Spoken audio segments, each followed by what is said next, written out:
Tak, tak, tak. Class 3. Smile. Laki po. This is a complete denture case. Wala na tayong ngipin. O, luma po yan, di ba? Kagat. So, ano po ang kagat ng kanyang lumang denture? Nakaprotrude ang kanyang jaw. Ito ang iniiwasan natin na mangyari. Parang okay, pero sa face ng pasyente, smile. Laki.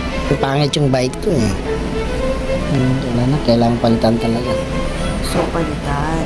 Sige, try natin. Ang napili nating ipalit, syempre, yung medyo mas mura muna tayo. Ayan lang. Acrylic lang muna tayo. Okay? Masyado kasing protruded. Let's put in the upper teeth. Smile. Tak, tak, tak. Wow. Mas maganda na yung bite eh. Tsaka mas maayos na. Mas maganda. Opo. Mas maputi. Okay, tagasan po sila? Rizal. Binangonan Rizal. Ayan. Okay, smile. Laki. Tapos.